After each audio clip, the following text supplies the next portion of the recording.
नमस्कार, मैं नेहा और आप देख रहे हैं उत्तर बंगाल व सिक्किम का number 1 leading news channel SK live. आपका समय, आपकी खबर। एसके लाइव के माध्यम से बहुत सारे ऐसे हस्तियों के साथ हम आपको रूबरू करवाते हैं और बहुत सारी ऐसी न्यूज़ कवरेज भी दिखाते रहते हैं, लेकिन उन सभी से हटके हमारे साथ पहले भी जुड़े हुए थे और आज हम बहुत दिन बाद जब ये आए हैं, कोरोना के काल के बाद जब महाराज जी सिलीगुड़ी आए हुए हैं, तो इनसे बातचीत करेंगे। हालांकि ये कोई मोहताज नहीं है किसी नाम के लिए, सभी जानते हैं इन्हें। राधा स्वामी जी, जो कि हम लोग जानते हैं कि सदगुरु परम संत कंवर साहिब जी महाराज जी, बहुत बहुत नमस्कार और स्वागत करते हैं आपका एसके लाइव। धन्यवाद। हम ये जानना चाहेंगे कि आध्यात्म के तरफ जो स्पिरिचुअलिटी की जिसकी हम लोग बातचीत करते हैं, लोगों पर आप पहुंचाते हैं, जो मैसेज पहुंचाते हैं, और लाखों ही नहीं करोड़ों में आपके फैंस है, फैन फॉलोवर्स से। सबसे पहले तो उनके लिए कुछ शुभकामनाएं नए वर्ष पर। सब ये लाइव सत्संग देखने वाले, अध्यात्म मार्ग पर चलने वालों, बाकी सभी नागरिकों को बहुत बहुत आशीर्वाद और बहुत बहुत आपको एक अच्छी प्रेरणा कि आप प्रभु भक्ति की ओर लगे। बिल्कुल, हम ये जानना चाहेंगे महाराज जी कि किस तरीके से शुरुआत हुई जब आप इस तरफ आए, आध्यात्म की तरफ आए। बस वो तो एक घटना ऐसी थी जिसने मुझे इन महाराज जी श्री के प्रति चरणों में लेके आई, नहीं तो कोई ऐसा इरादा नहीं था। लेकिन कई बार घटनाएं जीवन को बदल देती हैं और मेरे साथ भी ऐसी घटना हुई थी जिसका आज सुबह भी मैं जिक्र कर चुका। हाँ जी, तो उसमें ऐसा था कि घर वाले चाहते थे कि मैं इस रास्ते पे चलूं। परिवार के बड़े लोग थे, चाचा ताया, मुझे महाराज जी के पास लेके गए और वहाँ जाने के बाद जो मेरी मन की कामना थी वो मनोकामना मेरी पूरी हुई और मैंने उनको मान लिया कि पूर्ण संत हैं और इनकी शरण में जाने से ही जीवन का कल्याण और उद्धार है। तो उनका जो जितना सत्संग मार्मिक था, गहरा था और जीवन को बनाने वाला, सुधारने वाला था, उसको सुन के ही मैं इतना प्रभावित हुआ कि फिर उनके चरणों में ही रहा। मैंने वहीं से अपनी जीवन की शुरुआत अलग से की। पहले का जीवन जो था वो दुनियादारी का था, लेकिन बाद का जीवन जो अध्यात्म में और गुरु के चरणों में ही बीता। बिल्कुल, बहुत सारी जगहों पर आप सभाएं करते हैं और लोग आपको सुनने के लिए आते हैं। जब लोग आपको सुनते हैं या फिर जो आप उनको ज्ञान देते हैं, उसके बारे में अगर कुछ बताएं। हम सत्संग करते हैं, सभाएं नहीं करते। जी, सत्संग में जब जी, सत्संग जो करते हैं उसमें सत्संग प्रेमी, प्रभु से प्रेम करने वाले और अध्यात्म मार्ग पर चलने वाले, जिनकी जिज्ञासा होती है कि हम प्रभु से भक्ति करके मुक्ति प्राप्त करें। तो इस रास्ते को बताने के लिए सबसे पहले है आदमी का सामाजिक सुधार। पहले उनको अच्छा एक चरित्रवान व्यक्ति बनने के लिए, फिर समाज में जो कुरीतियाँ फैली हुई हैं उनसे बचने के लिए, और जितने अच्छे गुण हैं उनको अपनाने के लिए प्रेरित करते हैं। जब अच्छाइयाँ इंसान अपना लेता है तो उसको फिर भक्ति के मार्ग पर चलने में कोई कठिनाई और मुश्किल पेश नहीं आती। तो इसलिए पहले उनके जीवन सुधार की बातें बताते हैं, घरों में प्यार प्रेम रखने के लिए, शराब कबाब और इनसे बचने के लिए, दूसरे लोगों के लिए हर प्रकार से उनकी मदद करने के लिए, परोपकार के रास्ते पे चलाने के लिए, किसी को किसी भी तरह से मन वचन और कर्म से वो दुख ना दें और जितना हो सकता हो हर इंसान की वो सेवा कार्य करें। तो हमारा जोर होता है सेवा पे, प्रेम पे और परहित में अपना जीवन लगा के फिर प्रभु भक्ति की ओर चला जा सकता है। जिस इंसान का खुद का चरित्र अच्छा नहीं, जीवन अच्छा नहीं, घरों में शांति जिसके नहीं है, तो फिर वो इस रास्ते में कामयाब नहीं होता। तो हम पहले उसके जीवन सुधार की बातें बता के इस ओर लगाते हैं। यही हमारे सत्संग में मुख्य उद्देश्य भी होता है और यही हमें सत्संगों के माध्यम से उनको संदेश भी देते हैं। बिल्कुल, हमारे जो दर्शक इस वक्त देख रहे हैं उनके लिए ज़िंदगी की एक कोई ऐसी सीख जो कि छोटे से लेकर के बड़े तक और ताउम्र वो सीखते रहते हैं या फिर उसके पीछे भटकते रहते हैं, फिर वो मिलता नहीं है, ऐसी कुछ बातें अगर आप। भटकना तो हर इंसान कुछ का कुछ चाहता है। जब मन के बस में आ जाता है तो मन तो कभी रुकता ही नहीं है, मन तो कुछ का कुछ चाहता ही रहेगा।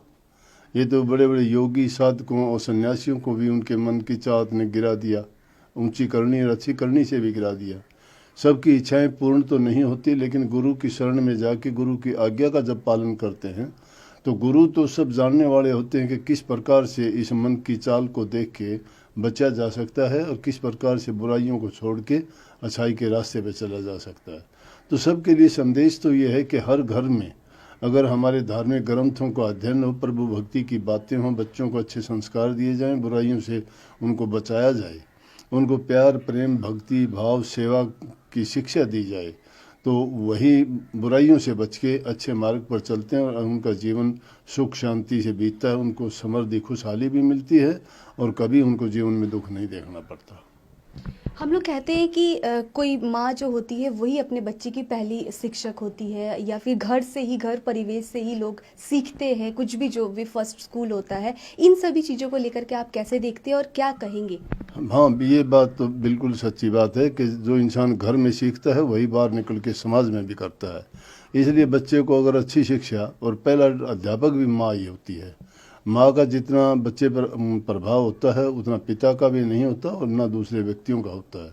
माँ का दूध पी के उसकी माँ के प्यार और उनकी रहन सहन, उनके साथ जितना भी समय बच्चे का बीतता है, उससे माँ के गुण काफ़ी वो ग्रहण करता है।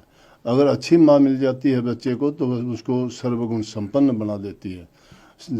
हमारा इतिहास को अगर देखें तो माँओं ने ही उनको वीर बनाया, बहादुर बनाया, उनको संन्यास के लिए प्रेरित किया, भक्ति के लिए किया।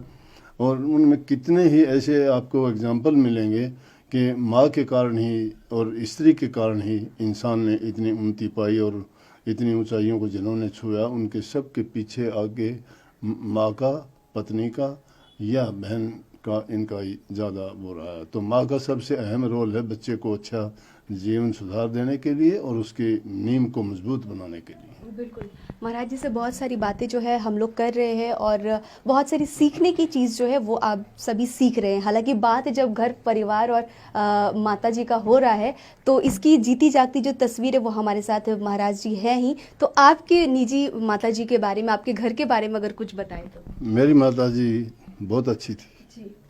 क्योंकि मेरी उम्र में तो मेरे पिताजी तो 4 साल का था उसी टाइम गुजर गए थे। सब लालन पालन सब कुछ मेरी माँ ने सिखाया और उनसे ही जो शिक्षा पाई वही आज उनका फल है। वही मुझे इस चीज़ के लिए प्रेरित करती थी कि गुरु के पास जाना चाहिए, सत्संग में जाना चाहिए। वो जाती थी और जिनको मेरी माँ ने गुरु बनाया उन्हीं को मैंने गुरु बनाया। तो वो शिक्षा मैंने मेरी माँ से ही पाई। माँ का तो बदला कभी कोई चुका नहीं सकता। बिल्कुल, माँ की यादों में गुरुजी की भी आंखें जो है वो नम हो चुकी है।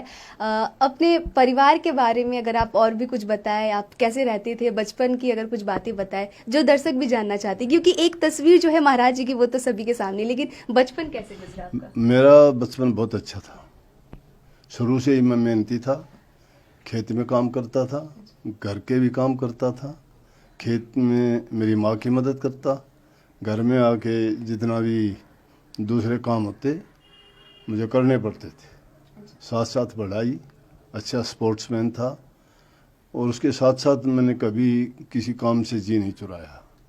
शुरू से मेरी आदत थी दूसरे के हित की बात करना, प्रेम से सबको इज्जत और सम्मान देना, और उसी का प्रतिफल है कि मुझे लोग प्यार करते हैं और सम्मान देते हैं, क्योंकि जो इंसान किसी को जैसा देता है वैसा पाता भी है। तो मैंने ये बात अपने परिवार से, मेरी माँ से ही सीखी सारी बातें। जब उन्होंने मुझे अच्छा रास्ता दिया तो उसी के कारण ऐसा हुआ। बाकी मेरे 2 बच्चे हैं, मेरी शादी हुई, पत्नी है, वो सब के सब बाहर रहते हैं, कनाडा में रहते हैं, अपना काम करते हैं, पढ़ते हैं, अच्छे सत्संगी हैं। रोज़ाना उनके घर भी सत्संग वो करते हैं, छोटे बच्चे भी करते हैं।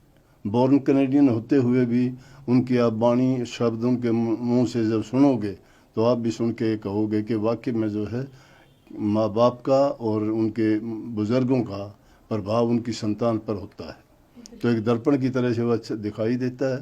तो मेरा बचपन भी एक आम बचपन, गांव में रहता था, 8 क्लास तक गांव में पढ़ा था। उसके बाद 12 किलोमीटर भिवानी शहर पड़ता था, साइकिल पे जाता आता, गर्मी का टाइम।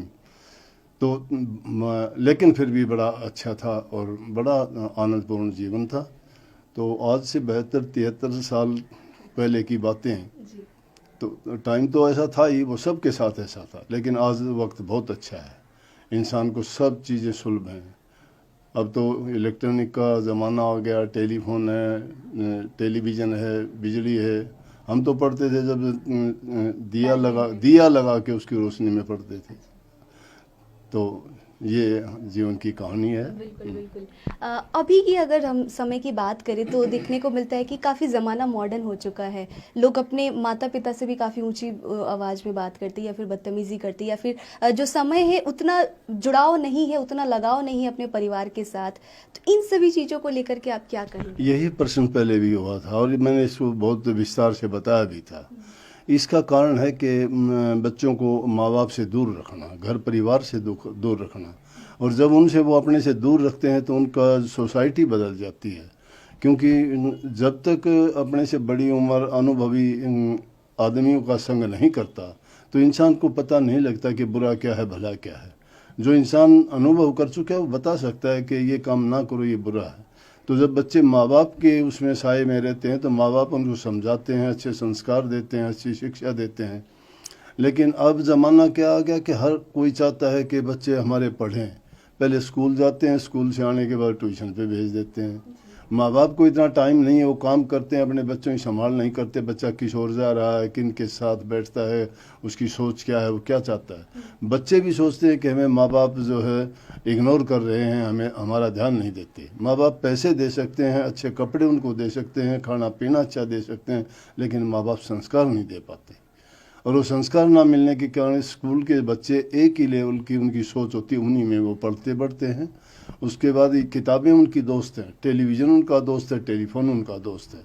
और आज का युग जो जितना ये टेलीफोन और इनका प्रचार जितना बढ़ा है, उसने हमारी आने वाली इस नई पीढ़ी पे बड़ा असर डाला है। उनमें जो जो चीज़ें आज टेलीफोन में, यूट्यूब पे और फेसबुक पे जो जो चीज़ें देखी जाती हैं तो किसी को बताने और करने की ज़रूरत नहीं। बच्चे को मैंने देखा है, खाना खाते वक्त भी एक तरफ फ़ोन को खोल के रखते हैं तो दूसरी तरफ खाना खाते पता ही नहीं कब खाना खा लिया और कब उन्होंने फ़ोन देख लिया। अगर पढ़ाई की किताबें भी देखते हैं तो भी सामने टेलीविज़न चल रहा होता है, किताबें खोल के वो पढ़ते रहते हैं। बैठ के भी नहीं, लेट के पढ़ते हैं, किस ढंग से पढ़ते हैं। तो ऐसी ये हालत होने का बच्चे की हालत बड़ा होता है, स्कूल कॉलेजेस में जाता है, हॉस्टल में रहता है या कहीं पीजी में रहते हैं। फिर उसके बाद वो जब नौकरी करने लगते हैं, उनको जॉब लग जाती है कहीं, तो घर से बाहर रहते हैं। माँ बाप तो ऐसे हो जाते हैं जैसे परदेसी, कभी उनके पास जाना नहीं, आना नहीं, मिलना नहीं। अब ज़िंदगी का सफ़र उनका जब इस तरह से चलता है तो वहाँ बच्चा क्या सीखेगा, क्या करेगा। तो वो तो उसने जो सीखा है देखता है, तो उसमें हमारे पाश्चात्य शिक्षा का, पाश्चात्य जो सभ्यता है उसका बहुत ज़्यादा असर है। और उसके कारण फिर खान पान भी इतना बुरा हो गया है कि आप देखते होंगे कि हमारा तो जो सात्विक भोजन था, चावल का खाना था, दूध दही का खाना था, वो तो गई। आजकल तो उनके खाने के नाम ही याद नहीं है। और लोग जो है पैसे कमाने के लिए पता नहीं क्या क्या उठपटांग चीज़ें बनू के जीभ के स्वाद के लिए पेश करते हैं, जिसके कारण वो बच्चे उसी को खा के प्रसन्न होते हैं। ना तो शरीर में उनके वो ताकत बढ़ती है, ना उनकी बुद्धि ठीक रहती है। खान पान से ही सब कुछ बिगड़ता जा रहा है। तीसरी बात संग हो गया, भोजन हो गया, और अच्छे संस्कार का ना मिलना, ये हमारी इस पीढ़ी को बिगाड़ रही है। उनका बच्चों का इतना कसूर नहीं है जितना हमारा ज़्यादा कसूर है। माँ बाप उनकी ओर ध्यान नहीं देते हैं। माँ बाप को सिर्फ ये चाहता है कि उनकी पढ़ाई हो, माँ बाप चाहते हैं उनकी जॉब लगे, माँ बाप चाहते हैं उनके अच्छे पैसे कमाएं। लेकिन इसके पीछे ये भूल जाते हैं कि जो इंसानी फ़र्ज़ था वो सब के सब पीछे छूटते चले जाते हैं। यानी कि संग, सत्संग और भोजन, ये सभी जो है एक व्यक्ति के लिए, उनको अच्छा बनाने के लिए, उनके मन को शुद्ध और शांति रखने के लिए ये सभी चीज़ों का होना अति आवश्यक है। और घर से ही इसकी शुरुआत होती है।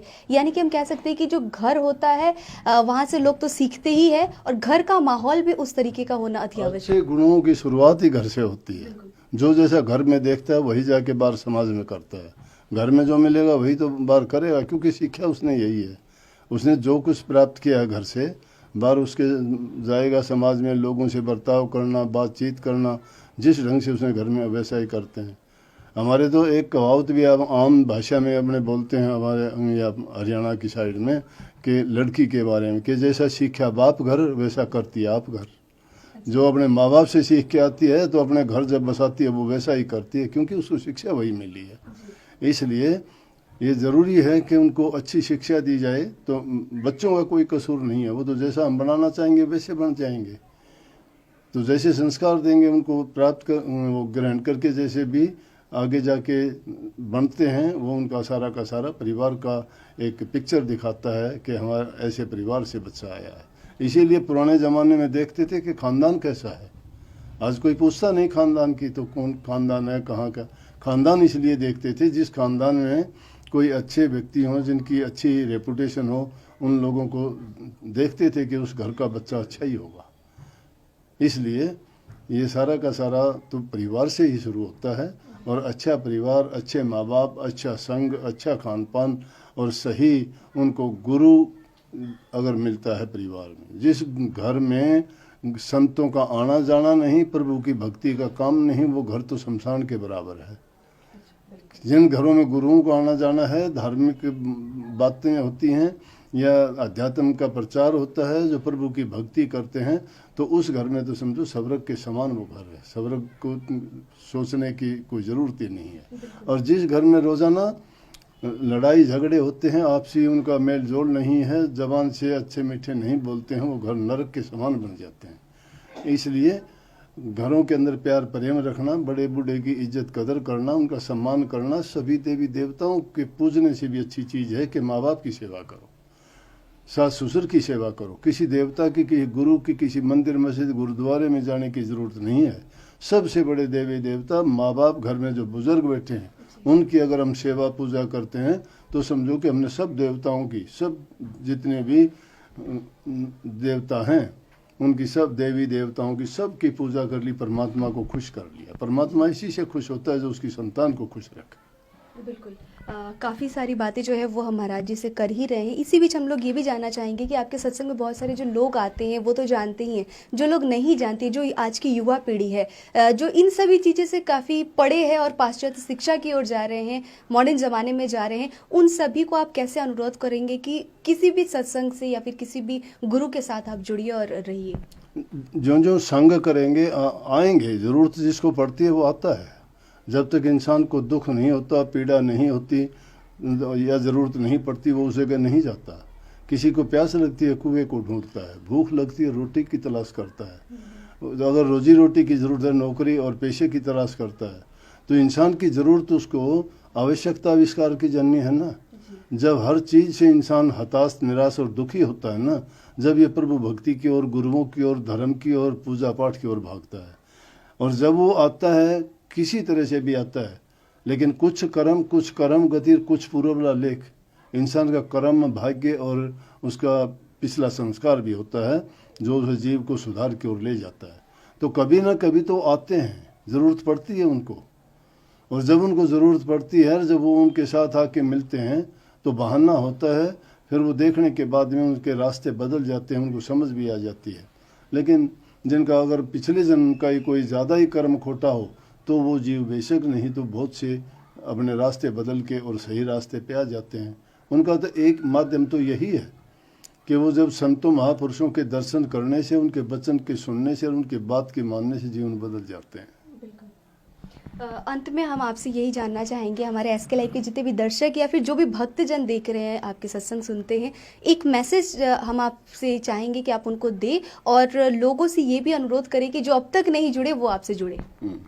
वो तो जिसको अच्छा लगेगा वो ज़रूर जुड़ेगा, लेकिन मैं इतना ज़रूर कहूँगा कि हर इंसान को चाहिए कि वो नेक काम करे, परहित के काम करे, दूसरे की भलाई के बारे में सोचे, बुराइयों को एक एक करके चुन चुन के बाहर निकाले और अच्छे गुणों को अपनाए, तो उसका खुद का जीवन भी सुखी रहेगा और जिन लोगों से संपर्क में आएगा उन इंसानों को भी वो खुशी देने वाला होगा। तो अपने जीवन को सुखी बनाने के लिए दूसरे को सुख जो देता है, उसको सुख की तलाश करने की ज़रूरत नहीं, मुड़ के उसके बाद सुख अपने आप आता है।